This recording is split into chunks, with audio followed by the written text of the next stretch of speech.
the lightest fully enclosed backpacking tent in existence. 13.7 ounces of pure ultralight bliss. But is it too good to be true? Let's take a look at the brand new for 2022 Zpacks Plex Solo.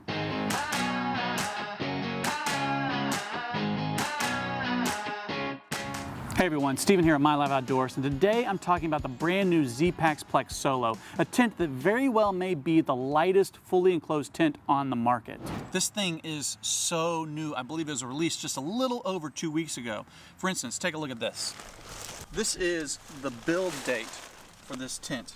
Today is February the 2nd, and this tent was made on January the 21st. So needless to say, I have not had very much time with this tent. In fact, right now I'm with it in my backyard because I'm so excited about this. I wanted to give you a good first look and talk about some of the things that I like and some of the things I don't like about this tent. So let's take a look at the Plex Solo. This thing is so light. Zpacks is advertising it as less than 14 ounces. I put it on my home scale and I got 13.7 ounces for a tent, which is pretty amazing. Now, that is without stakes and without the pole because this is a trekking pole tent and most people are carrying those anyways, and so it's generally not counted towards the weight of the tent. I actually don't carry trekking poles, so I picked up one of the optional 3-ounce carbon fiber poles, which you might have to do as well because this thing requires a 52-inch trekking pole. 54 if your pole is going to sink into the ground at all, and some trekking poles simply won't extend that long, and if that's yours, you're going to need the carbon fiber pole too. So with the optional pole and a minimum of 6 stakes, the weight comes out to a still pretty impressive 19.5 ounces, or 1 pound 3.5 ounces. Without the carbon fiber pole, it's right at 1 pound, and if you opt for titanium stakes, you could get it as light as 15 ounces. But does that make this the lightest tent in the world? Well, it's certainly a strong contender. There might be 1 or 2 other tents that come close to it, if not beating this on weight, but only by 1 or 2 ounces.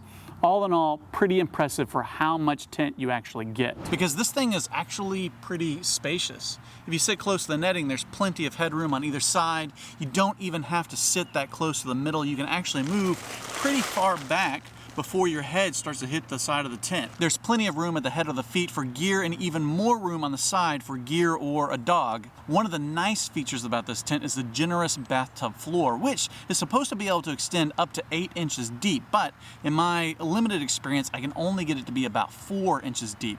But I'll also admit that I'm not the best at pitching trekking pole tents, so you might be able to get it deeper. There are these nice little elastic cords that hold up the floor, and they are even adjustable, but every time that I try to adjust them, they just seem to stretch rather than pull up on the sides of the floor. There's netting all the way around at a downward sloping angle that should allow condensation to flow down and out of the tent. There's a small net pocket below the door and a large rainbow zipper that is just a little finicky to open and close. The netting just sort of hangs loosely, which is common in tents like this, requiring 2 hands to open the zipper. The door also folds down onto the ground when fully open, which isn't my favorite design. I think I would have preferred 2 zippers and a door that hangs rather than falls into the tent. The vestibule has a really simple but effective design with 2 overlapping flaps that eliminate the need for a zipper. You clip 2 or just one of the flaps of this little hook, draw the cord tight, but that's actually kind of difficult to do from inside the tent as you have to pull the cord away from you, reaching out and below the flaps. The top of the vestibule overhangs the door by about 6 to 8 inches, which will allow you to keep the door open in all but heavy rain, which will also really help with condensation. I should also mention this is a Dyneema composite tent made from 0.55 ounce per square yard Dyneema fabric.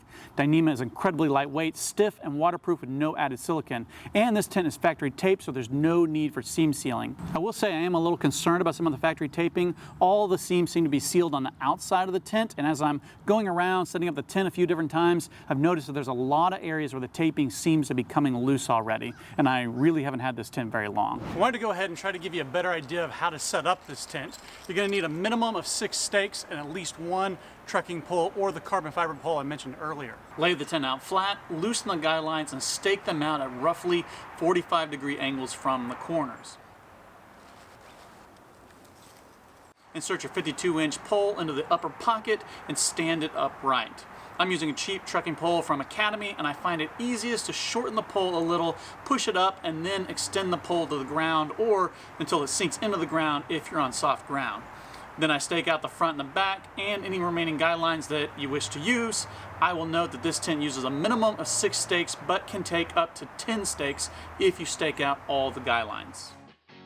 Okay, so the biggest con on this list is the price. This tent is going to set you back $600 US, and that's pretty expensive even for an ultralight tent. Although some people would argue that for a cottage industry tent like this, that's a pretty competitive price. So you're gonna have to decide whether or not the weight savings is worth the money. The other con is that this is a single wall tent, which is to be expected on a tent like this, but with any single wall tent, condensation is more of a concern because you're much more likely to brush up against the walls, getting you or your gear wet. So those are only my initial impressions of this tent, as I have not yet had the chance to get into the backcountry, but I wanted to go ahead and put this video out so that you can hopefully get a better idea of whether or not this is a good fit for you. So if you found this video helpful, please make sure you hit that like button.